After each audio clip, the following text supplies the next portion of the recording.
Now, in the assignment, I mentioned if you don't like how things are going, you can blur it all out. I do like how this is going, but let's show you some blurring effects anyway. I'll duplicate this layer and just convert it to a smart object. Once I have the smart object, I will go up to Filter, Blur Gallery, rather than just our standard amazing blurs, and go to Iris Blur. I like this one a lot. Now, Iris Blur has some great controls. Much like the lighting controls, you can move it around by grabbing in the middle, by grabbing it right in the middle. But you'll notice that you can also change the shape, the rotation, the width, the height. You also have these little dots. That's the amount for, or sorry, that's for your transition of the effect. So if we had a very high blur, you can see what that's doing right away. The effect is being pulled in or being pushed out. And this is the intensity, and this is just your location. Now, there are some other great things in here. You have the ability to create not only this kind of spyglass effect, you know, like, or a pirate to be looking for treasure.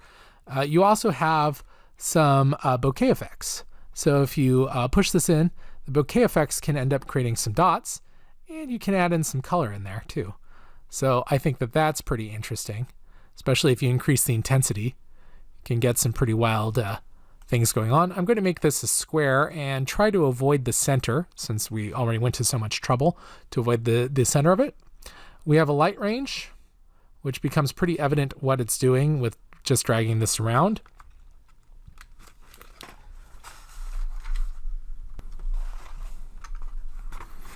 Actually, it's not that obvious. Hold on. Right. Sorry, so I forgot. The light range is the light range of your bokeh effects. So we can control our bokeh effect within a certain light range, or tonality, if you will. You have some other controls over here, which is your focus amount. So the stuff that's in focus can still be blurred out if you so choose. So you don't have to have 100% focus even in your square. And so we could increase the light bokeh and reduce the focus, and voila, we have it everywhere. So this suddenly just controls the intensity of the entire image. Look at that. Isn't that fun? Now you can increase the color or decrease the color. I like to increase the color a little bit. And now we've blurred out the whole thing. Let's go ahead and tell it OK to finish up this dialogue. And voila, we have the first of your blurs, the iris. Now, there are some other blurs as well. I actually want to make a duplicate of this for just a moment. Control-Alt-Shift-E. I'm just going to make this a new smart object. And I'm going to come in to the blur gallery, and I'm going to do the tilt-shift blur. Now, this one's fun. Well, all right, let me demonstrate it on a normal photo first. Then we'll apply it to this one. Hold on. All right, here we have some toy ducks, a lot of different toy ducks. Let's go ahead and make this a smart object real quick. I'm just going to hold down the Alt key and double click to unlock the layer and convert it to a smart object so that I can revisit it. Let's do a filter blur gallery and tilt shift blur. So the tilt shift blur allows you to essentially blur it twice. I meant to grab this. So you can have the foreground and the background blurred out, and you have the ability to rotate by grabbing either of these dots. I actually don't want to rotate in this case. You can hold down the shift key while you rotate to lock it into 15-degree angles, if I remember correctly. You can control the amount of the blur, and grabbing these dotted lines controls the fade off, the drop off. So this has an interesting effect in that it will, I've accidentally moved that right into the middle. There we go. This has an interesting effect in that it can create a sort of forced perspective on things, making building scapes look quite small, which I've always enjoyed. In this case, we have the blur amount, but we also have the distortion. And you can see that things are distorting either a ridiculous amount or not very much at all. In fact, 0% would be none at all. So I'm going to lower the blur amount and kick down the distortion. You could do it symmetrically, which usually has a crisper effect than non-symmetrically. See how they're both distorted equally on either end? And this side, the distortion is not without the symmetry to it. All right, and again, we have light bouquets if we so desire, and we can do that by dropping down the focus and changing the range.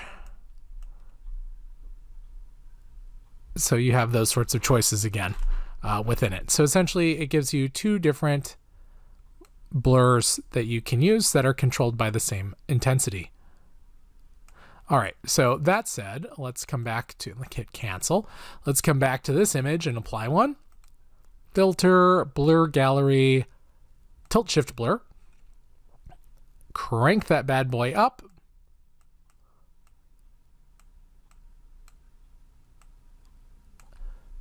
Okay, add in a little bit of distortion. Now, if I don't want it smack in the middle, I can move it around. And if I want even more light bouquets, I can do something like this, and it will start to dissolve out pretty much everything. And I could lose a little focus too. And so this is how you can essentially blur everything out without getting that gray that a Gaussian blur would just result in. We still have something of interest.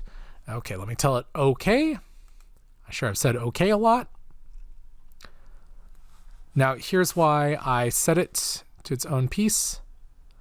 I just wanted to play around easily. I could do it by clicking on the adjust. Oh, actually I can't in this case. Notice that the blur gallery, like the filter gallery, doesn't give you, well, no, the filter gallery gives you the blend mode. The blur gallery does not give you a blend mode on it.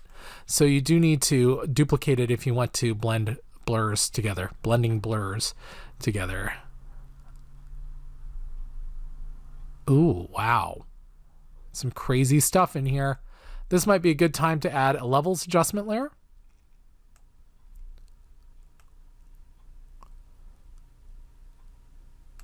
Now we're getting some pretty wild shapes, but I'm not super pleased with the colors.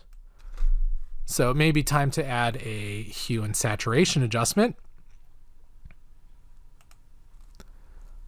and use this little on-screen adjuster to shift these around. We can desaturate colors that are getting out of control, or holding down the Alt key, we can, the Control key, we can spin them around to be colors similar to other colors. So desaturate a little bit if you feel it's a little out of control, and Control key to spin it around. So now we're starting to get that repetition of color. Here we go. Control, please. There we go. All right. Okay, and if I wanted to, I could Control-Alt-Shift-E. If I could hit them all at the same time, Control-Alt-Shift-E. Save out a new copy altogether. If you've got the space, you might want to grab a flash drive. If not, and throw away some of this excess stuff that I used to get there, because maybe I don't need it so much anymore. Now from there, I might come in and apply one of my other blending modes. What would it look like with something extreme? Huh. All right, let's just do something a little lightening, like screen.